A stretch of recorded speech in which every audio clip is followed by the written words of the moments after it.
3 women, 3 brains, one common connection.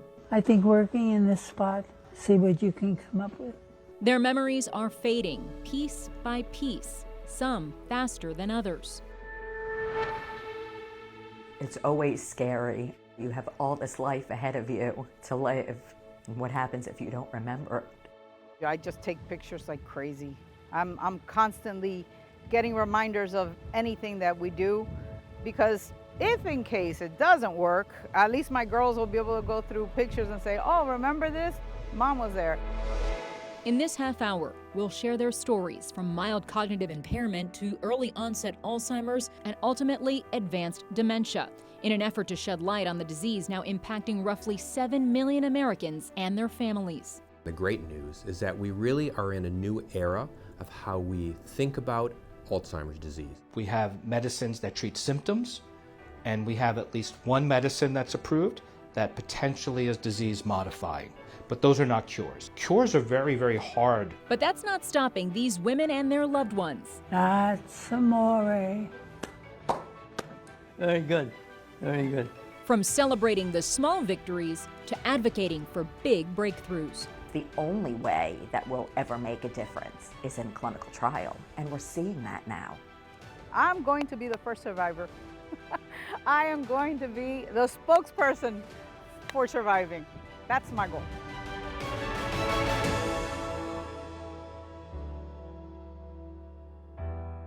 Hi there and welcome to our CBS News Miami special, Illuminating Alzheimer's. I'm Lauren Pastrana at V at Aventura, a senior living community.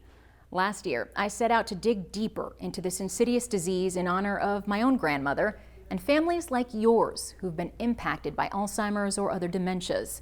It's especially important in our community where studies have found Miami-Dade County has the highest prevalence of Alzheimer's disease in the country. In the next half hour, we'll explore the latest research, challenges, and victories through the eyes of the people living them. A common question for many people struggling with memory issues is it just regular aging or something more serious? How do we go from misplacing our keys to a dementia diagnosis? Now, thanks to new screening tools, diagnosis can happen earlier and easier. But as one doctor warns, just because the tests are out there doesn't mean we should all rush to take them. Amy Daniel is used to working with the elderly. She runs a home health care staffing business, and she's been a longtime advocate and supporter of the Alzheimer's Association thanks to her family history. But despite all her experience, nothing prepared her for her own diagnosis. So my diagnosis last February came to me as mild cognitive impairment, frontotemporal dysfunction, and I didn't see the signs in myself. Daniel says it was some tough love from her daughter that opened her eyes. And it was one morning while I was getting ready to leave for work to go to run my home care company that my daughter said to me, "We've already had that conversation 500 times and I'm not doing it again with you." And so I walked away crying. I cried the whole day. But then she jumped into action, scheduling an appointment with a neurologist and beginning the testing process. She was 52 years old at the time. So I had an MRI, I had an EEG, and I had a full neuropsych eval. Dr. James Galvin is a professor of neurology at the University of Miami Miller School of Medicine. He's also leading a study to determine people's risk for disease called the Healthy Brain Initiative. Yeah, so you're sleeping better, you got the hearing aid, you're exercising, you're doing what you need to do. Like many people diagnosed with memory issues, Daniel was having trouble hearing. Because if you can't hear, you can't get information in your head, and if the information never got into your head, how could you possibly remember it? At Dr. Galvin's clinic, they run a series of tests, including a hearing exam. They check how people walk, talk, and even how they move their eyes. They also measure muscle mass and body fat. People who have more muscle mass tend to have better memories, and people who have more body fat tend to have worse memory. These tests can help determine Alzheimer's risk, but they don't actually diagnose the disease. So we have much more sensitive clinical tools to do this, and we now have the advent of biomarkers so that we can look for biological markers of the disease. So, should we all be getting these blood tests as part of our routine physicals? Dr. Galvin says not so fast. you wouldn't want an asymptomatic person to get a blood test to see whether they have Alzheimer changes. Because one, they may never develop Alzheimer's disease during their life, and two, there's nothing to offer people at this point in time. A Daniels tests show as of now she doesn't have a specific protein in her blood that's a hallmark of Alzheimer's disease. And I could stay at mild cognitive impairment forever, right? And not progress on to Alzheimer's and dementia. And I'll take that, right?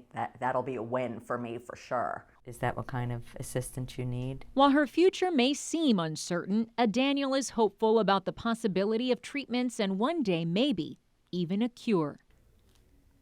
I decided I needed to take the bull by the horns and figure out what I need to do to be able to live a full, normal life for myself and for my family. Last summer, in our first Illuminating Alzheimer's special, we introduced you to Suri Velez. The now 57-year-old is living with Alzheimer's disease and has been for the past 5 years. But you may be surprised to see she can still drive, talk, and remember stories from her childhood because she caught it early and she refuses to let it slow her down. I'm not gonna stand by and wait till it catches me. I'm gonna put up a fight. 1 year later, Suri Velez still has that same mentality. I'm gonna fight. I have to fight. In the battle between Suri and the disease threatening to erase her memories, Suri feels she still has the upper hand. I have seen improvements. My girls have seen improvements. They've mentioned, oh my God, you remembered that. Like, oh my God, I remembered that. Just like last year, Suri is still driving weekly from her home in Key Largo to a clinic in Miami to get her medication. From door to door, it's 70 miles one way.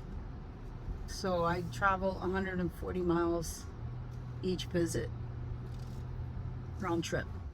Diagnosed 5 years ago, she's part of an ongoing clinical trial of a drug to treat Alzheimer's disease. The shots hurt, so I try not to think about it because I can make myself pass out of fear, and I don't want to do that, so I don't think about it. Each week, she comes to this office at the HCA Florida Mercy Hospital campus for treatment. Come on in. How was your ride? Not bad? It was great. Behind this door, she's given 2 injections. Suri says they're so painful, she'd rather us not show it on TV. It's not easy. She's a hero. She's doing it for us, because my mom had Alzheimer's. She's doing it for our future and for her daughter's futures. How do you feel? It's there. It's so quick, but not painless. No, it's not painless. It is not painless. It's quick now, because now it's just shots, but painless it's not. It takes my breath away. But, the alternative is so much worse. I'd rather remember the pain. What goes through your mind when you hear Maria at the clinic saying you're a hero? I don't think I'm a hero. I'm just doing what I gotta do. Not only to protect myself, but to protect my children. The drugs being studied are meant to reduce amyloid plaques that form in the brain, a defining feature of the disease. The FDA approved one such drug last July, lecanemab, just weeks after we first met Suri. But she's part of a blind study, so she doesn't know if she's actually getting the medication or a placebo. I don't know. I don't know what I'm getting. It hasn't killed me yet, so we're good. An FDA panel of expert advisors voted unanimously this month to recommend the approval of another Alzheimer's drug, donanemab. But some raised concerns about safety risks and insufficient representation of Hispanic and Black patients in the trial. The potential side effects don't scare Suri, at least not as much as full-blown Alzheimer's. I pray every time I get my shot. Every time. I pray because it hurts, and I pray that it works. I will use everything I can use to battle this disease. And if it's prayer, it is prayer. And if it's shots, it is shots. And I know that God works through people. And I have to have faith in the people that are doing the study.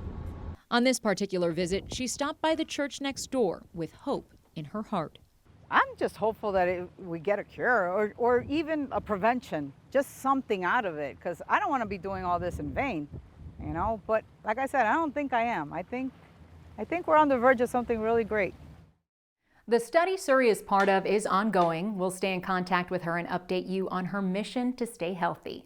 Coming up, can we turn back the clock on cognitive decline? Even if we have a drug that will improve, get rid of the Alzheimer plaques, we need a program that will help them get back on the road. This man is both a neurologist and a caregiver, and he's determined to help his wife go from dementia to rementia. We'll explain what that means next. Illuminating Alzheimer's on CBS News Miami is sponsored by Baptist Health. Welcome to Breakthrough Brain and Spine Care.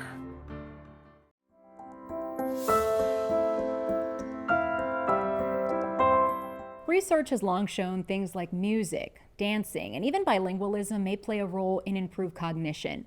Experts say for that to really have a significant effect, it's best to start early and often. But can we really hit rewind on an aging mind? We met with a local neurologist who lives here at V, who hopes to take his wife from dementia to rementia. When the moon hits your eye like a big pizza pie, that's amore. Bobby Eng loves a few things: music, puzzles, and the occasional naughty joke. Do you hear about the new movie, Constipation? No. It's not out yet. See, she has a good sense of humor. She sure does. And I like to have her continue to tell jokes and have a sense of humor. Because telling jokes is like tightrope walking for the brain. Bobby first started exhibiting dementia symptoms about 10 years ago. It was tough. I would characterize it as tough love. She was experiencing sundowning, which is a state of late-day confusion, anxiety, or even aggression.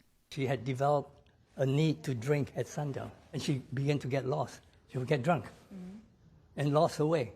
Dr. Lawrence Larry Eng isn't just Bobby's husband of roughly 50 years. He's also a board-certified neurologist, educator, and former executive at a pharmaceutical company that's currently developing Alzheimer's drugs. Even if we have a drug that will improve, get rid of the Alzheimer plaques, we need a program that will help them get back on the road. Dr. Eng says the current medications on the market cannot reverse the damage already done to the brain, but he believes his dementia to rementia program model might make a difference, and he's trying it out on his wife. An immersive, multi-dimensional, multi-sensory program activating enough to restoke the furnaces of our brain, namely the mitochondrial system. The energy production is beginning to fail us. And you call this, getting the fires going again in the brain, rementia? Yeah. What does that mean? Rementia is regaining agency over your mental capacity. He uses Bobby's personal narrative as a platform to develop activities that engage her attention and interest over a long duration, not just in short bursts. He says he's seen improvement in her behavioral, emotional, and cognitive function over time. I'm hopeful that we can slow the decline and extend the health span. And we can continue to say the Lord's Prayer. Our Father, who art in heaven, hallowed be thy name. Now in their 90s, the Engs aren't necessarily looking for a miracle.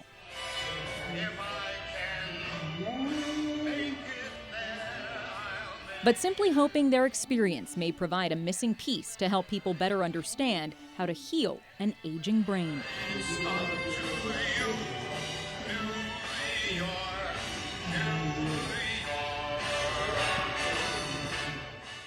When you think of ultrasound, you're likely thinking of the technology used in prenatal care or screenings. But the technology and its uses are evolving and could be the future of treating Alzheimer's disease. Low-intensity focused ultrasound may help disturb the blood-brain barrier. That barrier is meant to shield the brain from toxic substances in the blood. Dr. Justin Sporer at Baptist Health's Miami Neuroscience Institute says the idea behind using ultrasound is twofold. It could potentially break up the protein tangles in the brain, and it could also be used to temporarily open up the blood-brain barrier to allow medication in. A new study currently underway at Baptist may put us one step closer to minimally invasive treatment options. I think that low-intensity focused ultrasound and high-intensity focused ultrasound are right at the doorstep of an era where neurosurgeons are going to become less and less necessary, sorry to say. But I'm glad to be on the forefront of that because when we think of science fiction and how the future is going to be, we think of minimally invasive or non-invasive treatments that have been historically treated with surgery. After Alzheimer's, Parkinson's is the second most common neurodegenerative disease. And while low-intensity focused ultrasound use is still being studied, high-intensity focused ultrasound has already proven to have success in the treatment of Parkinson's patients, specifically curing their tremors. Dr. Sporer showed us these incredible images where once patients' hands shook too much to stay within the lines, they were able to complete the task immediately after the HIFU treatment. While therapeutics are improving and diagnosis is getting easier, there's still no cure for Alzheimer's disease. But there's the hopeful possibility of prevention, and programs, including one available here at V at Aventura, are meant to exercise the brain. I want to stay as healthy as long as I can. Charles and Jacqueline James are loving life in their 80s. I ride the bike, I walk, I go to the fitness center, and I also play lots of golf. So I try to get out in the fresh air, and I also try to interact with people. But they don't just want to stay physically active, they want to work out their brains too.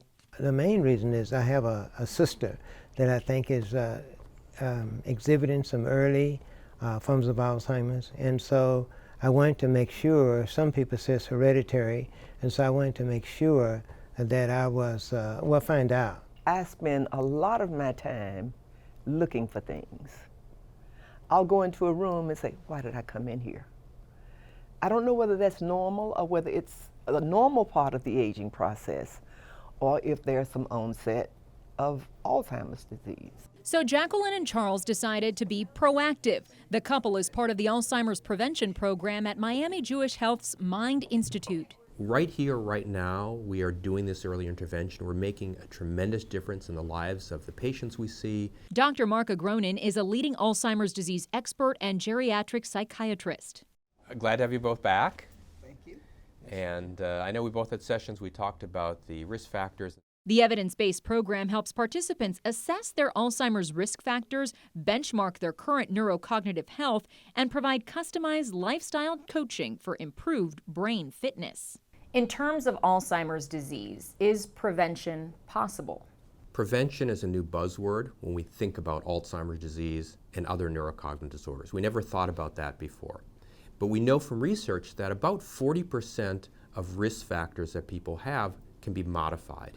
Several senior living facilities in South Florida have created similar programs to cater to residents' brains. At V at Aventura, a program called Canvas is curated for each individual. Canvas by V is our hallmark memory support program that treats every resident not just as a patient, but as a whole person. Our compassionate approach helps each resident live their retirement in a way that meets their personal and independent needs. For the Jameses, Dr. Agronin recommends more walking and a diet with less red meat and more fish. But beyond that, we know that having an active lifestyle, that means physically active with exercise, mentally active with meaningful activities that give you a good attitude towards aging, that give you a sense of purpose, that can make a difference. Being socially active. Social isolation is a big risk factor, not only for depression, but also for neurocognitive disorders as well. Jacqueline and Charles make it a point to get out and about. In fact, they're very involved in a local theater program, and they say aging together is what's keeping their minds young. So we're the only two here, so we have to depend on each other. So the more we know about it, the more I think we can help each other and have a better life. Almost 40% of people over the age of 90 have some form of dementia, but there's a lot to learn from those who don't. I have been fortunate to be able to remember. After the break, meet a so-called superager who's helping scientists crack the code on age-related disease. Illuminating Alzheimer's on CBS News Miami is sponsored by Baptist Health. Welcome to Breakthrough Brain and Spine Care.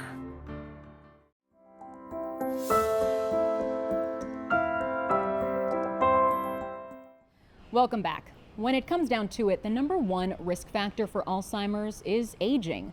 Yet somehow not everyone who ages develops the disease, and researchers want to know why. Why do some people live so much longer and healthier lives than others, both in body and mind? A study of so-called superagers is currently underway in hopes of finding some answers that can one day be used to help others. Usually during the day, they show old pictures, which is just my speed. Natalie Ramirez loves classic movies and television shows, and at 95 years old, she still remembers all the old Hollywood stars. The night that Lucy and Desi had their baby, America stood still.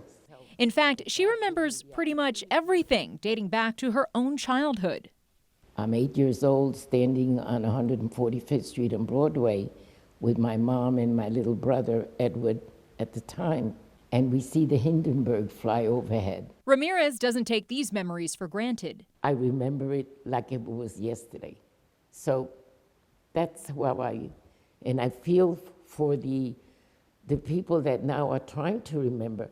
I feel extremely blessed. Originally from Puerto Rico, Ramirez grew up in New York and eventually settled in Weston, where she now lives with her daughter and granddaughter, who are both hopeful her longevity runs in the family. Remarkable to me that we have both become chronologically advanced. I told her, just wait for me because then we can go as a 2-for-1 special. But Jesus, we've got a lot of living to do.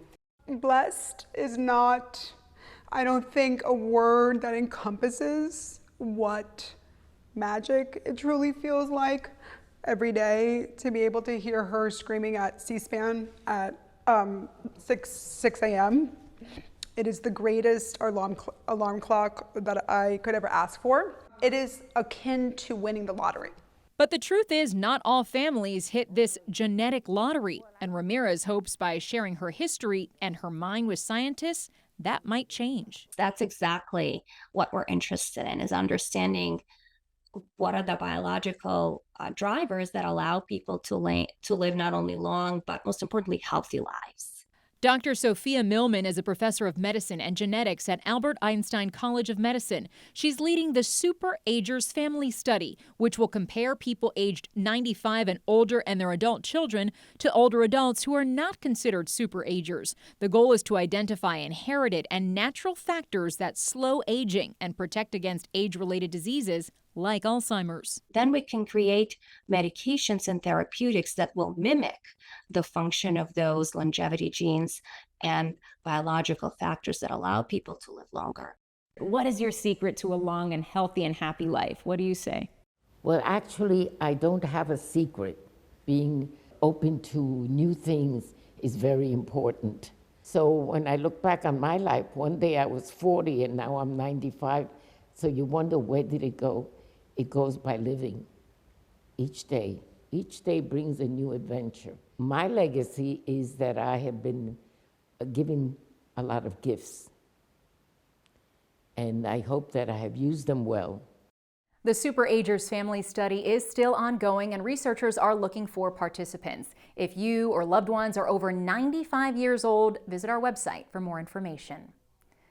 The research and breakthroughs we've talked about would not be possible without funding. Generous donors and grassroots events can make an impact, but taking the fight to the people in power is critical. Last year, the Alzheimer's Association successfully lobbied for Medicare to cover newly approved drug therapies. This year, they've secured $91 million to help with research and programs, including those geared toward caregivers. Angelique Suarez has been a caregiver, and now she is an advocate. And one recent legislative win hits close to home because of her own father's experience with Alzheimer's disease. My father, who was in New Jersey, he got in his car twice and he got lost, once for 22 hours and once for 24 hours. And one of the bills that we just got passed this year in Tallahassee, which I'm so thankful and very, very proud about, is to get education for law enforcement officials, right? If they find, 6 out of 10 people with Alzheimer's will wander. The education for law enforcement is a huge win, and we're really, really proud of that. The Alzheimer's Association also operates the Brain Bus. 2 large buses travel the state mainly to underserved communities to provide education on the importance of early detection and risk reduction. We'll be right back. Illuminating Alzheimer's on CBS News Miami is sponsored by Baptist Health. Welcome to Breakthrough Brain and Spine Care.